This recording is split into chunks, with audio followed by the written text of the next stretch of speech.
This is probably my favorite session in the HR Tech Conference.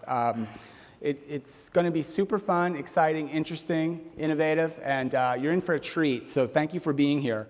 So this is the Ideas and Innovators session, and we use the Ignite presentation style.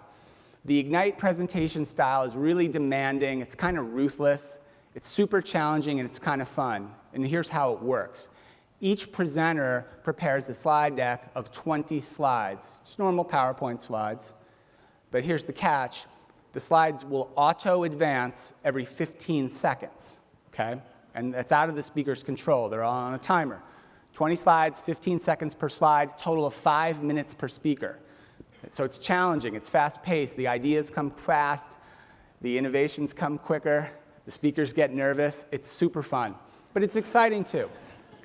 But it's ruthless, and I've done it a couple times myself, and it's probably the hardest and most challenging format of speaking I've ever done. So we've assembled 10 industry folks, thought leaders, innovators in their own right, folks from different areas of the industry. You'll learn more about them and their ideas and their thoughts here in a second.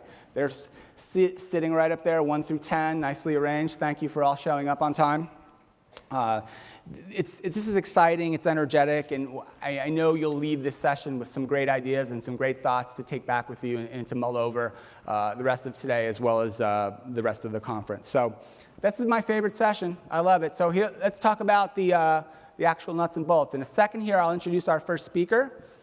He or she will come up. In this case, it's a he. Once he takes the stage, he'll give me the hi sign, like the thumbs up or the ready, whatever you want to do, Elvis. I will click. That'll advance his deck to his first slide, and off he goes. Once he hits his 20th and final slide, after 15 seconds, we'll go over to the next speaker, who then I will introduce. And that's it. And we're going to go rapid fire, 10 speakers, 5 minutes each. And please welcome Joe Essenfeld. Joe. Good luck, Joe. Okay, thank you, Steve. I appreciate that introduction. There you go. We're good to go? Okay, I'm Joe Essenfeld, founder of Jibe, and we just got acquired by iCIMS in June, and now I'm a general manager there. I am super excited to talk today about what's coming with AI. When we think about it, we want to think about how important it is in our organizations. And if you actually look at the data, most of us do. About 69% in talent acquisition think AI will result in higher quality candidates. And that's what we all want. So instead of just thinking about AI as a buzzword, we have to realize it's actually going to help us. And making that vision happen are the companies that also believe in us and in AI. They're actually showing that belief by spending money on it. So in 2017, we saw the average company spending about $3.9 million in AI. That's projected to increase to $4.8 million this year. Nothing speaks better than dollars. But realistically, AI also has problems. We know there are challenges with bias and how AI can reinforce it, unskilled implementations, unmeasurable outcomes, unaligned people and processes that want the shiny new toy but don't realize the downfall for it.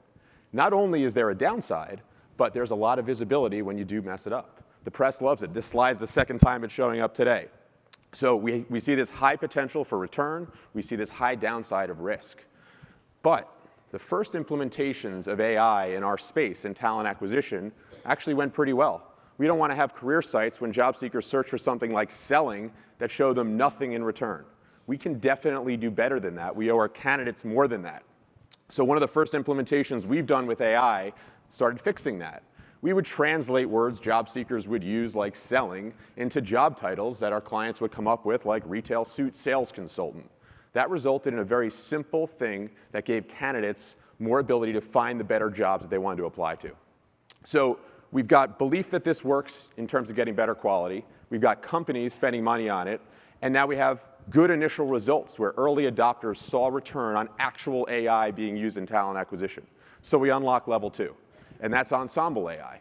So if we step back from our roles here and think about music, we're a composer. We want to have this awesome piece of music, but we have one instrument. It's not going to sound as good. That instrument can't play every note. It's going to be someone who's just good at that one particular thing. So to get a better expression of your music, let's put a lot of those instruments together. Let's make a symphony or an ensemble of those instruments to have a richer experience, to be able to express something more complex to the world and bring that back.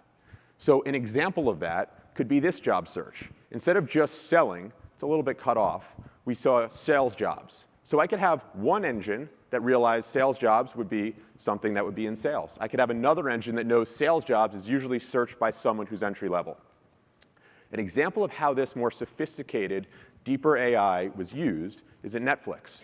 I have a 5-year-old and a 2-year-old. They watch a lot of Barbie and cartoons, and I like watching dramas like Breaking Bad. So how does Netflix solve that problem? So they went out to the world and they said to engineers, we're going to offer $1 million to make our algorithm better. And what they did is, as those engineers were working through those problems, they published their results and the lift that they experienced with those algorithms. And as good engineers do, they said, how do we hack this? And they realized that by combining efforts, combining the actual algorithms they wrote together, actually made them better together. So instead of just having one master algorithm or one instrument to solve these problems, they combined them all to fix that and win that prize. So how do we take that back to talent acquisition?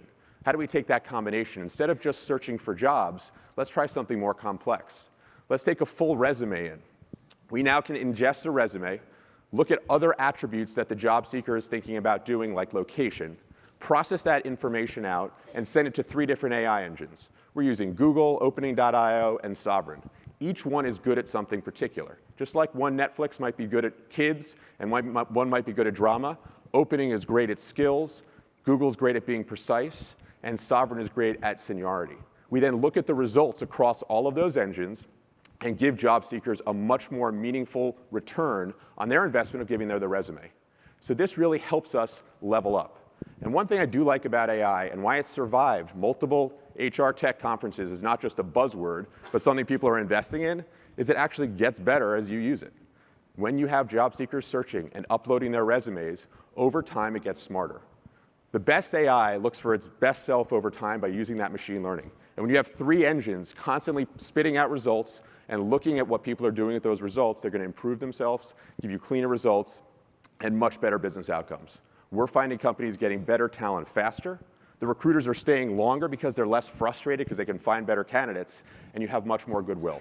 When we're looking for job seekers, we're putting their brand out there. We want to give a great experience. So I think Ensemble AI is a great next generation for AI to do that. Thank you so much. All right, Joe, great job.